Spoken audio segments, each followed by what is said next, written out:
Доброго дня, шановні глядачі телеканалу «Трофей». Продовжуємо спільний цикл передач з Держрибагентством України. В студії Володимир Вовкотруб, директор департаменту, саме головна людина у нас по рибі в Україні на сьогоднішній день. Добрий день, Ростислав. Добрий день, телеглядачі.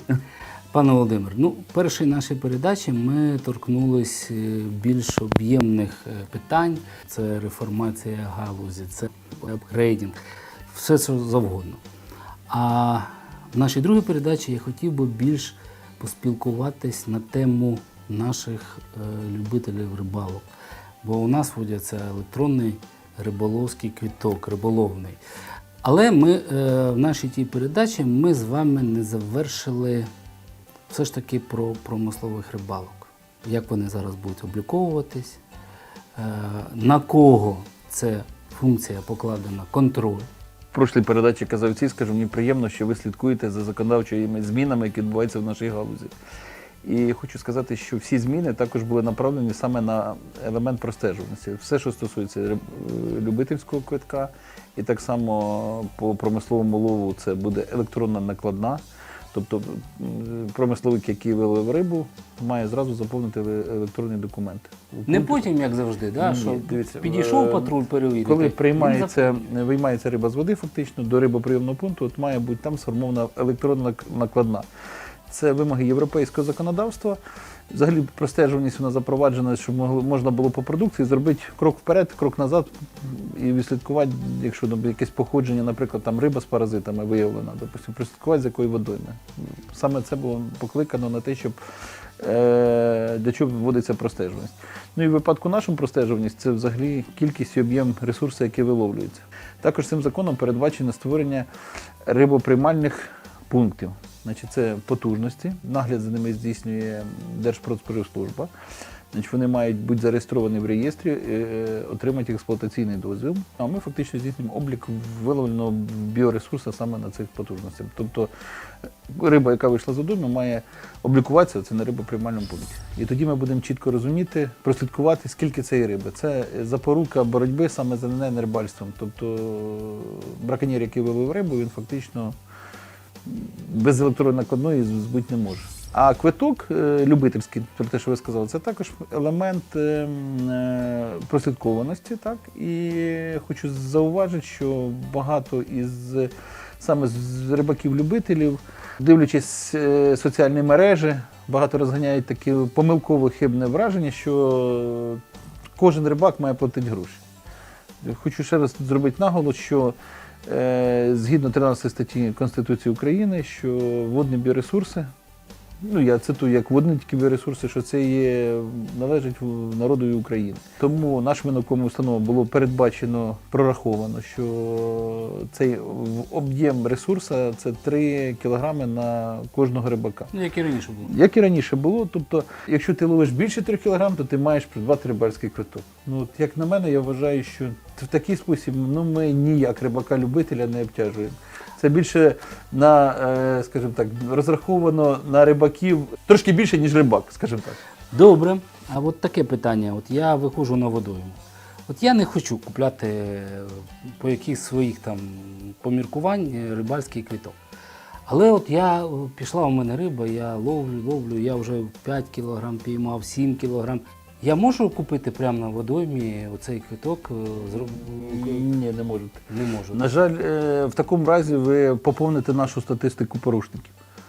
Отак. Тобто, так, да. Рибальський квиток, передбачено, що він, по-перше, ще документ стосовно рибальського квитка зараз обговорюється, він ще не прийнятий. Він на стадії обговорення.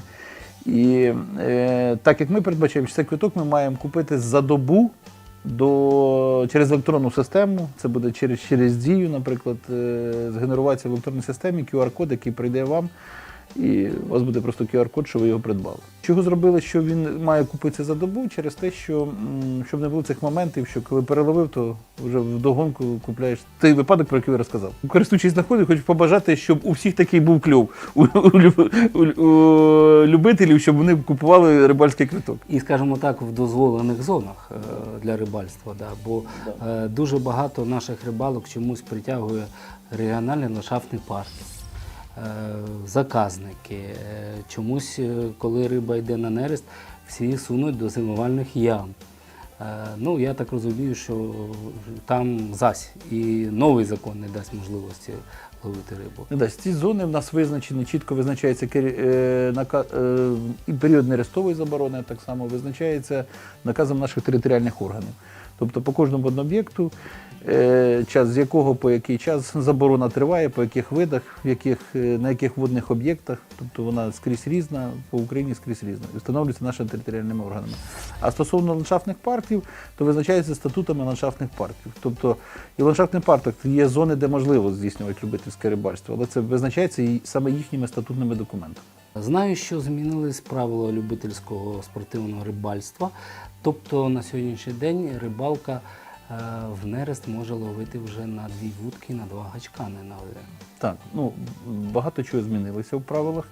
Ці правила чекали рибаки-любителі 20 років, я скажу, що, і були прийняті в вересні минулого року. Важко далися правила, тому що скільки рибаків-любителів, скільки й думок.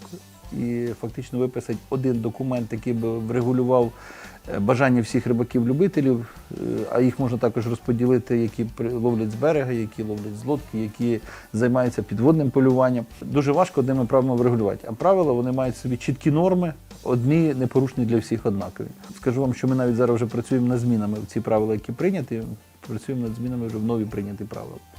Тому що показує час, що десь якісь моменти були не враховані. І я вважаю, що це нормально, це динамічний процес. Тобто для того, щоб зробити їх адекватними і зрозумілими для всіх, має, мабуть, так і бути. Пане Володимир, питання по щуці. З 15 лютого у нас вперше прийнята заборона на вилов щуки до початку нереста. З чим це пов'язано? З особливостями самої щуки, як водного біоресурсу, тому що в неї нерест починається набагато раніше. І за пропозицією наших наукових установ у правилах любительського спортивного рибальства саме ввели заборону на вилов щуки, починаючи з 15 лютого вже до 31 березня. Тому для того, щоб відновити, скажімо так, кількість щуки в наших водоймах, тому що ціни в щуки – це щуча ікра, так, і фактично в цей період найбільше ікри, і тому в зв'язку з цим було і в наших правилах це і прописано. Але промисловики, да, питання задають любителі по промисловикам. Ми зараз над цим працюємо. І врегулювати це питання, ми плануємо це врегулювати питання тим, що в режимах рибальства плануємо прописати на підставі науково-біологічного обґрунтування, яке розроблять наші наукові установи, нерестові ділянки, де буде заборонено промисел щуки. Тому що із одної щуки ми ж не можемо зупинити промисел. І ми з вами в минулій передачі говорили про те, що аукціони відбуваються. Тобто фактично по результатам аукціонів промисловик сплачує 4 рази в рік, робить платіж по 25%. І фактично, якщо ми сьогодні обмежимо промисловику промисел ще починаючи з 15 лютого, в нього випадає перший квартал повністю, випадає другий квартал, де рестова заборона, фактично зрозуміло, що так не може бути, а щука ж попадає в сітки. Тому ми передбачаємо, що будуть визначені нерестові середовища, це мілководдя, де буде, і там буде заборонений в період з 15 лютого по 31 березня буде заборонений взагалі промисловий вилов на цих ділянках саме, де щука не реститься. Тобто у нас щуку захистили 2 рази. До нерестового періоду, і нерестовий період само собою. Мабуть, так. Зарибнення. Дуже цікава на сьогоднішній день, не то що цікава, а кричаща така справа. Тобто всі рибалки кажуть, да, ми купимо цей квиток, ми будемо платити гроші. Куди підуть ці гроші і яка сума від зібраних грошей йде на зарибнення водойм, внутрішніх водойм? Давайте я вам скажу взагалі, які напрямки наповнення бюджету, який може бути використаний на зариблення. Взагалі це плата за любительський квиток. Це плата з промисла, про який ми також говорили в минулій нашій передачі, що вона значно збільшиться в цьому році. Наші штрафи, які ми накладаємо, це також стаття доход наповнення бюджету саме цієї статті бюджету. Штрафи з того року виросли ой-ой-ой, як сильно. Виросли, так. Далі є суб'єкти господарювання, які звертаються до нас з одним поглибленням. тобто втрата нерестовищ, також є компенсаційна як виплата наповнення цього бюджету в Україні. Ми прорахували за минулий рік, я взяв інформацію по всій Україні, і я вам скажу, от той суми, яка надійшла в місцеві бюджети, от до цих всіх видів, що я назвав, лише 5,9% було направлено в 2 областях, було направлено на зариблення. Тобто це сума Не про що. ні про що. Да. Ми зараз працюємо із цивільною військовою адміністрацією обласними, доводимо все ж таки актуальність цього напрямку, тому що я вам скажу, що недавно ми були профільний заступник міністра Віталій Олександрович Головняк, наш керівник Ігор Михайлович Клименок. Я приймав участь в Полтаві, в Полтавській обласній адміністрації.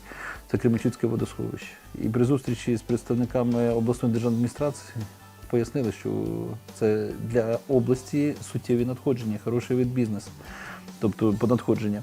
Тому і необхідно вертати ці кошти назад в водосховище, тому що воно у вас вернеться в рази, вернеться потім сплатою за спеціальне використання водних біоресурсів.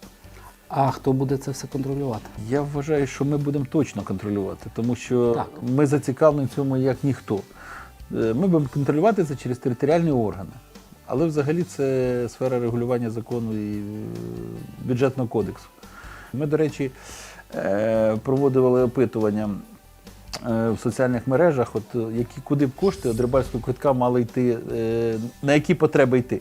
І досить багато є пропозицій. Мене дивувало, що на охорона йшла на 2-му місці після зариблення. Тому що воно має бути взаємопов'язане. Якщо ми заробляємо, ми маємо це зберегти. З другого боку, ми це, я ж кажу, повернусь до того, ми впроваджуємо електронне декларування. Це також елемент контроля походження біоресурсу. Тобто воно нерозривно все пов'язано, і це все в нас фактично регулюється законом 7616, який дає нам велике поле діяльності на цей рік на прийняття нормативно-правових актів. Взагалі в цьому році ми плануємо 3 закони прийняття, так, і десь біля 60 нормативно-правових актів, які регулюють сферу рибальства. Різні напрямки. Дуже чудово, я так розумію, що можна достукатись і на сайт Держрибагентства. Я вам скажу, що ми відкриті для громадськості, в нас є громадська рада, і повірте, що коли ми обговорюємо той чи інший документ, ми робимо анонс в соцмережах, запрошуємо, і досить жваві йдуть обговорення по 2-3 години. Якщо беремо напрямок рибальського квитка, по-моєму, 2,5 години йшла нарада. Промисловий вилов, так само 2,5 години. Нам дуже важливий зворотній зв'язок. Тому що, коли ти пишеш законодавство, ти можеш розуміти це по одному. Цікаво зворотній зв'язок, як воно працює. А як спрацює потім, це вже інший ще зворотній зв'язок, який, можливо, треба десь трошки підрегулювати, тому що, можливо, не все враховано. У нас також є телеграм-канал Держрибагентство. Підписуйтесь і на наш канал. Дуже приємно. Поширювати будемо новини. Ми ваші, ви наші. Я підписаний. Да. На кінець нашої передачі у мене питання про наш діючий рибоохоронний патруль. Так. Від нього дуже багато залежить. В першу чергу багато залежить від свідомості громадян. Це основне, мабуть, від чого залежить, щоб нашого рибоохоронного патруля було менше, якомога менше роботи. Але дійсно, минулий рік у нас випав по роботі, тому що в нас була заборона на навігацію, тобто не здійснювалося ні промислове рибальство, і ми, як і наш рибоохоронний патруль, також не мав права виходу на воду через військовий стан. Тому і мала кількість була і перевірок. Статистично можу сказати, що 7,9 тисяч рибоохоронних рейдів було проведених у тому році. То станом за 3 місяці цього року вже 3600. Тобто вже третина робота проведена. триває, да. Затримано 30 одиниць транспорту, вилучено 1800 знарядь лову, 53 тонни біоресурсів. Затримано, да. І нараховано збитків, про які ви говорили, 67 мільйонів гривень збитків. Тобто роботи, на жаль, вистачає. Хотілося все ж таки, щоб ми так врегулювали рибну галузь, щоб роботи для рибоохоронного патруля не було. Ну що ж, друзі, я дуже сподіваюся, що наступну нашу передачу ми саме почнемо з водойми. Напевно, запросимо пана Дениса, це наш керівник Київського рибоохоронного патруля, і вийдемо в сумісний рейд. Дякую вам за час, Дякую який вам. ви приділили не тільки телеканалу «Трофей», а всім нашим глядачам. І до нових зустрічей. До нових зустрічей. Дякую.